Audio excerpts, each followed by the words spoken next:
Hola, ¿qué tal? Hoy vamos a ver el tema de choque séptico. Vimos recientemente el tema de choque hipovolémico y comentamos que hay varios tipos de choque. Comentamos que el término choque o shock es un estado de colapso. ¿Colapso qué es? Que eso es una parte en donde por, por diferentes motivos no hay paso de un lugar a otro, ¿sí? Puede ser porque no hay continuidad de la zona, porque está interrumpida, porque está mal distribuido. Entonces el shock hay muchos tipos. Por el momento, para definir el shock, es un estado, hablando del choque séptico, es un estado en el cual existe hipotensión. Eso es muy importante. Cuando hablamos de hipotensión, nos hablamos que es un choque séptico, ¿sí? O sea, hipotensión prolongada por cierto periodo. Esa hipotensión causada por una disminución de la perfusión tisular y el suministro de oxígeno como consecuencia de una infección y sepsis que ya resulta. O sea que si vamos por pasos, el choque séptico ya es la manifestación, ¿sí? Tardía de una infección en donde ya hay una hipotensión. Importante, recordemos. Si ya es tardío y hay hipotensión, es un choque séptico. El choque séptico, como no va a haber un suministro de sangre que lleve oxígeno y nutrientes a los tejidos, pues va a causar con el pasar de las horas, pues no una disfunción multiorgánica o falla multiorgánica y como consecuencia la muerte. Los más afectados son los extremos de la vida, los niños y los ancianos, y los casos especiales como son los inmunocomprometidos. Ahora, decimos que el 40% de las sepsis, o sea, las infecciones ya diseminadas, debutan como shock séptico. O sea, la persona no acude a una revisión médica y cuando acude, ya acude como shock séptico. Ya no tuvo oportunidad de verla en una infección más temprana. Entonces ya la contamos con un dato de infección al hacer la anamnesis o la revisión, o una infección sospechada con signos de hipotensión y mala perfusión, y sospechamos que hay un shock séptico. Algunos estudios de Francia describen que 6.3 de los pacientes ingresados a la terapia intensiva presentaba choque séptico, ¿sí? Y un 9% sospecha de choque séptico.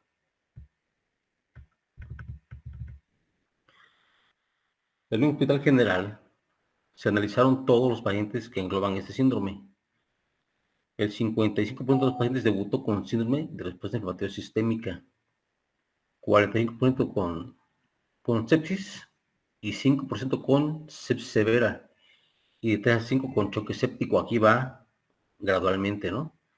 Cómo se va presentando y choque séptico como fase tardía. Recuerden que después del choque séptico también hay una parte que se llama choque séptico refractario a manejo y ahí viene ya la falla multiorgánica y la muerte. En un hospital general, 1 de cada 100 ingresos desarrollan bacteremia. O sea, los gérmenes pasan a nivel sanguíneo y la mitad de ellos se presentan hipotensión o shock. La mortalidad del shock séptico se ha reportado en un rango de 40 al 90%. Pero de hecho, cuando es un solo sitio de infección, pues un 70%.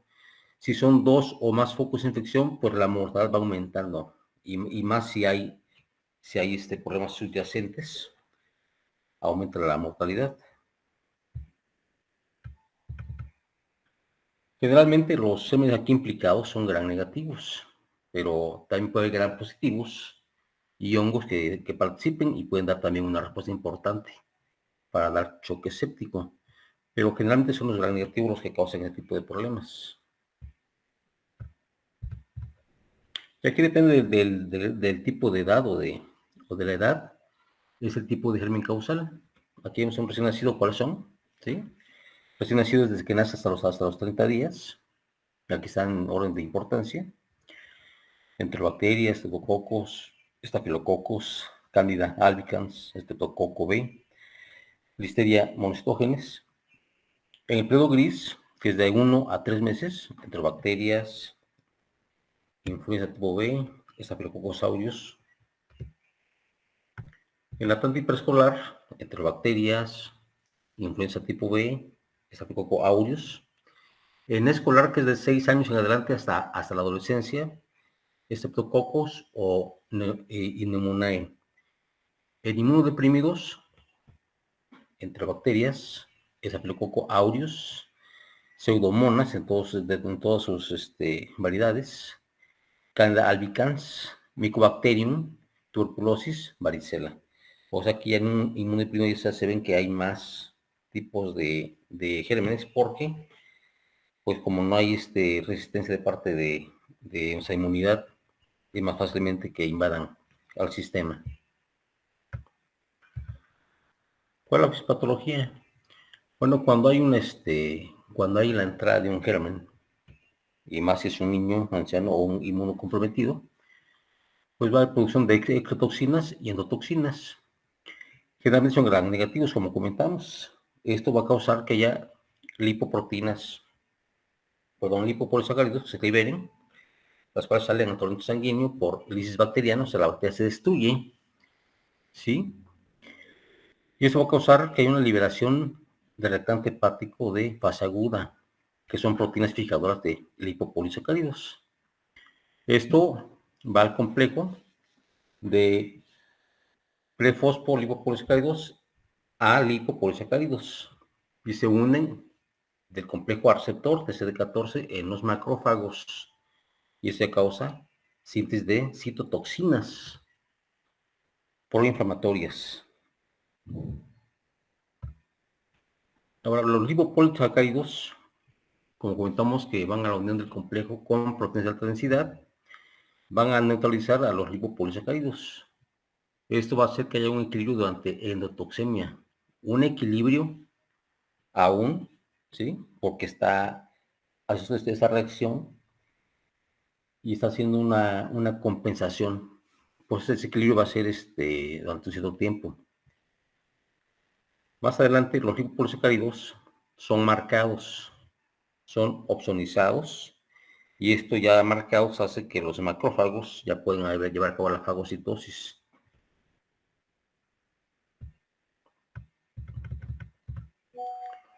Las citotoxinas, como el factor de necrosis tumoral alfa, se producen en minutos a varias horas. La liberación de interleucina 6 promueve la unión al receptor tipo 1 y tipo 2. Va a haber aumento del catabolismo de la trombomodulina. Va a haber aumento de fibrinolis. ¿Por qué? Porque se activan también las plaquetas o la adhesión plaquetaria.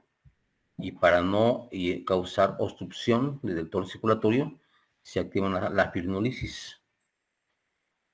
Va a haber mayor citotoxicidad y todo ello va a causar inducción de óxido nítrico. Este es el responsable de ese choque séptico, el óxido nítrico, porque este producto de óxido nítrico es el que va a causar la vasodilatación de todo el sistema venoso periférico, donde se va a estancar toda la sangre periférica y no va a llegar al corazón. Por eso decimos que es de tipo distributivo, porque no llega el retorno venoso a nivel cardíaco, porque aunque hay sangre suficiente, se estanca a nivel periférico. Aquí todo está como la fiebre, ¿no? Entonces están las interleucinas 1, que es alfa y beta, la interleucina 6, el receptor antagónico de interleucina 1, el 8 y el 10. O sea, toda la cascada se activa, las defensinas, la beta se libera, su liberación es estimulada por lipopolisacáridos y el factor de tumoral. Y aquí es importante que veamos que también como consecuencia hay segundos mensajeros. como la proteína C, la adenosiclasa, la fosfolipasa 2 y C, que se unen a fosfopolisacáridos, a receptores de endotelio. Esto va a causar adhesión y migración de granulocitos, ¿sí? Y va a causar mucho daño vascular. O sea, va a haber lesiones vasculares, o sea, lesiones en el interior del vaso que lleva sangre. Y puede haber fuga de la sangre que está lesión que está estancada. Pero para impedir que haya fuga, va a haber adhesión plaquetaria. ¿Sí? Por eso va a haber casi aquí en este tipo de patologías, va a haber baja de plaquetas, porque hay coagulopatía de consumo. O está inactiva la fibrinólisis para que los coágulos que se están eh, presentando están destruidos, pero es un arma de doble filo, ¿verdad? Clínicamente, ¿cómo se va a manifestar? Bueno, va a haber una disfunción cardiovascular. Si comentamos que aquí hay un elemento que se llama óxido nítrico, el óxido nítrico causa vasodilatación. Entonces, toda la vascularidad periférica venosa va a perder tono y va a albergar gran cantidad de sangre. Por lo tanto, cuando venga de retorno la sangre venosa, o sea, la precarga, va a quedar estancada a nivel venoso periférico. Por lo tanto, la precarga va a estar disminuida. Lo que llega al corazón de retorno va a ser muy poco. Por lo tanto, si llega muy poca sangre al corazón, pues esta no tiene que bombear, no hay cantidad para bombear, entonces también la poscarga, o sea, lo que sale del corazón va a estar también disminuido como consecuencia de que hay una precarga disminuida. O sea que el volumen ventricular, o sea, lo que sale en el ventrículo izquierdo, va a estar disminuido. Clínicamente va a haber una presión venosa periférica disminuida y una presión venosa central elevada. ¿Sí? Las presiones disminuidas y la presión venosa central elevada. La poscarga clínicamente se va a observar como piel caliente, erytematosa y las resistencias vasculares sistémicas disminuidas. O sea, todas las resistencias están disminuidas por una vasodilatación. ¿Qué vamos a pedir a este paciente? Bueno, como si tenemos idea del foco, pues se pide una cosa ya dirigida, y si no, pedimos una tele de tórax. Siempre cultivos antes de meter algún antibiótico, cultivos. Si no sabemos la parte que está siendo afectada, pues tenemos cultivo de orina, cultivo de secreción, ¿sí? Para saber qué tipo de gran es, porque ya sabemos que la mayor parte o en porcentajes son gran negativos, pero puede ser un gran positivo o inclusive hongos, entonces hay que pedir cultivos, ¿vale? Y después meter antibióticos. Por laboratorio de vamos a pedir biometría hemática completa, química sanguínea, examen general de orina, perfil lipídico. La presión lumbar, si no está contraindicada, como en el caso cuando hay un aumento de la presión endocraniana, el electrocardiograma y gasometría arterial, importantísimo para checar aquí también cómo cómo está la PO2, la PCO2, cómo está el lactato, ¿sí? Cómo está la biometría hemática, si hay leucocitosis o leucopenia, el examen de una, si hay una infección que estamos sospechando, o sea, todo eso nos da una idea de qué está pasando en nuestro cuerpo. La gasometría arterial también, si la integramos, nos da una idea para orientarnos a qué parte del cuerpo está siendo afectada y en qué gravedad está. Entonces, como inicio pedimos todo esto, ¿no? ¿Cómo lo tratamos?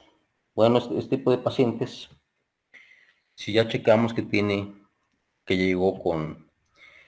llegó este paciente a nuestra unidad y quizá sospechamos de un foco de infección y está hipotenso, bueno, pues puede ser que esté séptico, ¿no?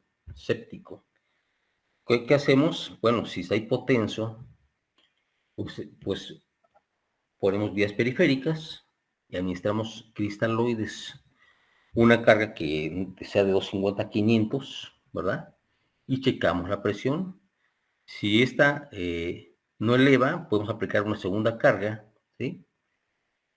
Si esta eleva, pues vemos que es un problema séptico, ¿sí? Séptico, ¿por qué? Porque responde a volumen.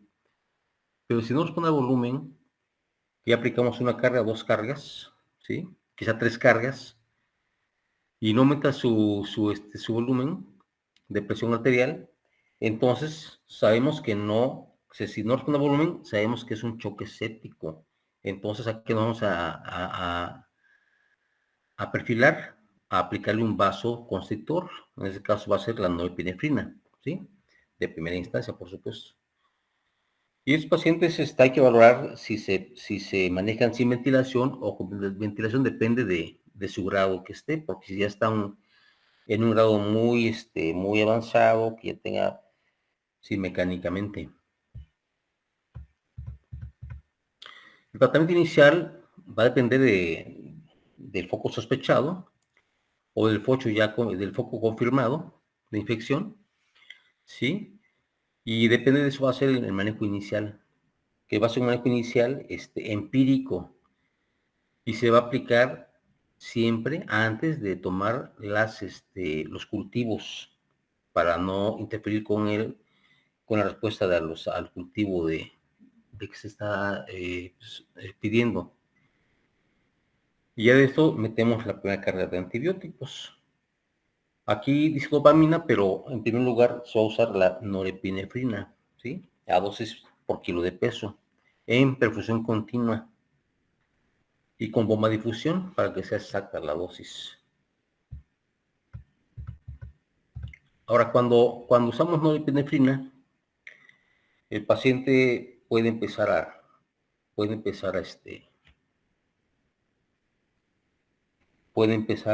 aumentar la presión arterial. Si esta inicia su ascenso, que aumenta la presión arterial, pues sabemos que es un choque séptico que está respondiendo a aminas o a vasoconstrictores. Si no aumenta la presión arterial, bueno, tenemos que aumentar la dosis de la norepinefrina a dosis quizá medias o a la dosis máxima permitida. Si no aumenta la dosis de norepinefrina, pues tenemos que ponerle un segundo vasoconstrictor. Entonces podemos ponerle también la norepinefrina acompañada, ¿sí? De la vasopresina. Y también, no olvidemos que aquí es muy importante también la aplicación de corticosteroides de tipo de la hidrocortisona, que es un derivado del cortisol, que es el que se depleta. Pues inicialmente cuando está compensando, pues el cortisol está compensando la presión arterial, pero cuando ese se termina, también puede ser que sea por el cortisol. Entonces hay que poner entonces vasoconstrictores, norepinefrina. Si no responde a la norepinefrina, y a dosis máximas de norepinefrina se combina con las con el segundo vasoconstrictor que comentamos, la vasopresina, y se le puede también aplicar un corticosteroide tipo hidrocortisona a dosis kilora, ¿no? Todo va a ser por una difusión. Ahora, ¿cómo vamos a diferenciar nuestro choque séptico con qué? Pues con una septicemia, ¿verdad? En la septicemia, esa es una infección generalizada, pero quizás esté compensando y aún no ha llegado choque séptico. ¿Qué vamos a verificar en la septicemia? Pues los signos cardinales de la respuesta generalizada. Si tiene fiebre o hipotermia, ¿sí? Leucocitosis o leucopenia. Recuerden que si está hipotérmico es abajo de 35.8 y fiebre es arriba de 38.5, ¿no? Y tiene leucocitosis de menor de 4.000 o mayor de 12.000, taquimnea y o taquicardia. Y en general que tenga SIRS o síndrome de respuesta inflamatoria generalizada. Entonces, si aquí juntamos la infección, un foco de infección o dos focos, porque puede haber 2, 3 focos de infección, y el síndrome de infección de respuesta sistémica, eso nos va a llevar a cabo la septicemia. Cuando es una septicemia grave, puede ser un órgano distal o distante, o puede ser una deficiencia de la circulación. Cuando ya pasa a ser choque séptico, ¿sí? Aquí ya es imposible corregir la hipotensión, como comentamos, con volumen. Entonces tenemos que meter ahí vasoconstrictores, a medicamentos que el vaso lo vasoconstriyan para que aumente su tono vascular y aumente la presión, y la sangre pueda ser llevada al corazón y bombeada como debe ser, para que no haya una precarga y una poscarga disminuidas, para corregir la circulación y haya una buena circulación de sangre y de nutrientes a los tejidos. Ya habíamos comentado que hay muchos tipos de shock. El hipovolémico, que recientemente lo vimos, el obstructivo, distributivo, cardiogénico. Y el séptico, bueno, aquí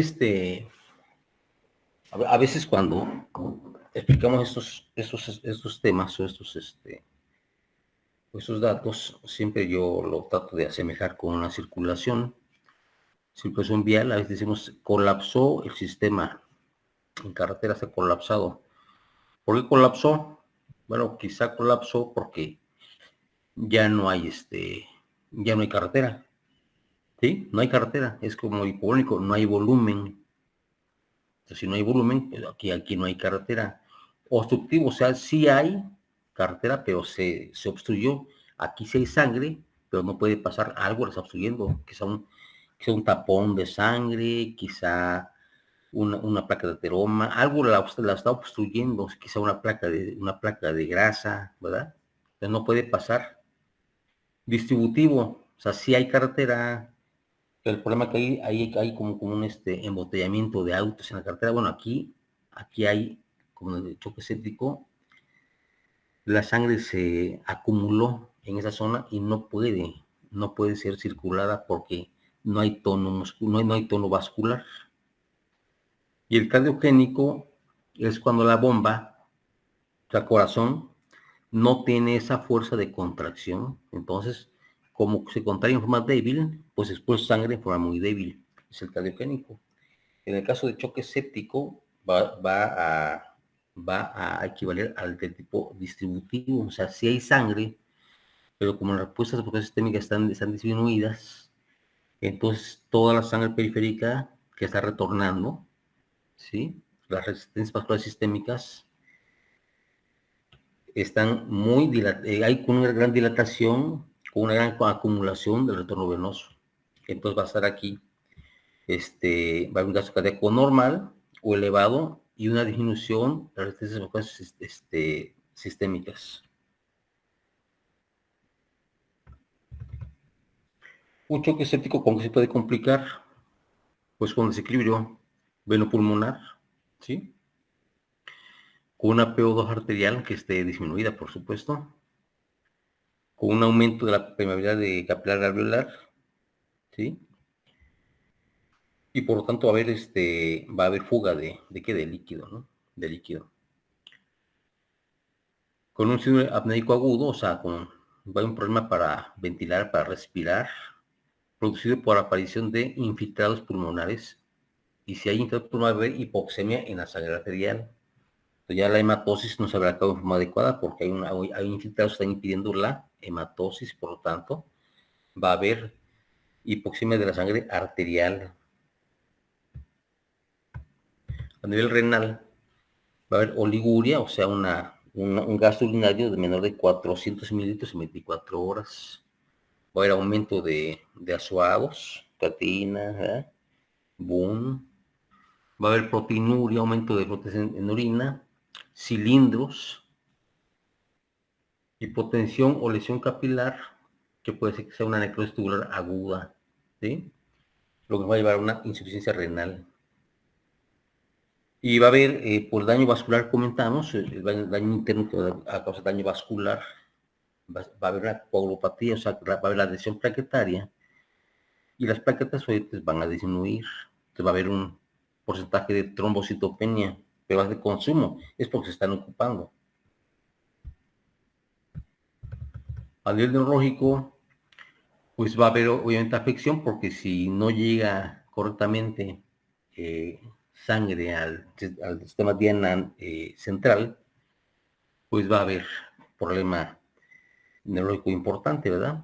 Va a haber una polineuropatía, ¿sí? De la enfermedad crítica. Y también va a producir una debilidad motora distal. También hay que hacer un estudio después electrofisiológico para ver las consecuencias que esto dejó. El pronóstico, bueno, el shock séptico tiene una gran mortalidad. Si es un solo foco de infección, bueno, pues tiene más chance, más probabilidad de sobrevivir. Pero con un solo foco de infección tiene del 40 al 70% de sobrevida. Si aumentan los grados o los focos de infección, que sean dos sitios o más de infección, posiblemente la supervivencia pues va disminuyendo, ¿sí? La mortalidad aumenta. Y si esto lo unamos que sea un paciente en extremos de la vida o con una patología de inmunocompromiso, pues va a ser una mortalidad muy elevada, ¿sí? Que no debemos pasar por alto y debemos de informar al familiar correctamente y bien explicado. Las muertes tardías se dan ¿por qué? Porque el paciente llegó ya con algo ya muy avanzado, ¿sí? Recuerden que va por etapas y ya previo a la etapa de shock séptico, pues era una septicemia, pero ya llegó debutando como shock séptico porque no lo hizo en fases tempranas. Entonces la infección se controló mal o no se controló. Y si ya se hizo quizá en un hospital, quizá la infección también fue mal controlada porque se hizo una corrección con antibióticos empíricos y no se trató ya después, ya con el cultivo, con el antibiótico correcto, de acuerdo a lo que nos arrojó el antibiograma. Complicaciones en las terapias intensivas. ¿Por qué? Pues puede haber también problema de pulmonar, ¿sí? Falla multiorgánica, o sea, falla de varios sistemas y órganos. Y esto también derivado por enfermedades subyacentes, por problemas de inmunocomprometidos o patologías ya crónicas que están muy avanzadas. Entonces eso complica aún más esta patología. El choque séptico es también un factor importante de pronóstico de la mortalidad a corto y a largo plazo. Depende de su estado evolutivo en el que se encuentre, depende de las enfermedades subyacentes, pues la mortalidad ya va a ser a corto o a largo plazo, dependiendo de cómo esté el paciente y de sus problemas adyacentes y subyacentes. ¿Cómo vamos a prevenir esto?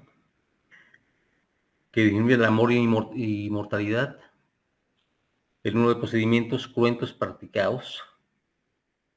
Hay que ver que lo que se practique de procedimientos sean los realmente que se necesiten. A veces hacemos cosas de más que de repente no requieren. Entonces, si no se requieren, no hay que hacer, hay que hacer lo que sea estrictamente indicado y que sea necesario. Hay que limitar el uso y tiempo de catéteres. Los catéteres, aunque son importantes, a veces no se deben utilizar porque a veces se puede complicar con algo más o hasta la aplicación de un catéter es una vía de entrada para más infección, ¿sí? Y hay que ver el tiempo que dure ese catéter. Y hay que checar si el paciente tiene neutropenia profunda, porque la neutropenia, acuérdense que es indicativo que va a haber una infección muy importante. No hay que defiende por la pura neutropenia ya muy profunda, el paciente está expuesto a cualquier tipo de germen. Y obviamente evitar el uso indiscriminado de antibióticos, ¿sí? Y glucocorticoides, porque también obviamente son importantes, pero hay que usarlos en forma dirigida, primero empíricamente, pero si es dirigida ante un caso sospechoso de algo, un foco ya que nos está orientando, y después ya con el antibiograma, con el cultivo, ya nos vamos con el germen que nos está dictando el laboratorio, ¿sí? De que tenga más sensibilidad y más especificidad. Bueno, pues es el tema de choque séptico. Repásenlo y voy a comentarlo. Cualquier duda la pueden poner en el chat y si no, lo pueden preguntar directamente. Recuerden que esos temas vamos a verlos en el examen que ya pronto lo vamos a hacer. Bueno, gracias. Leanlo y compártanlo. Hasta el próximo tema.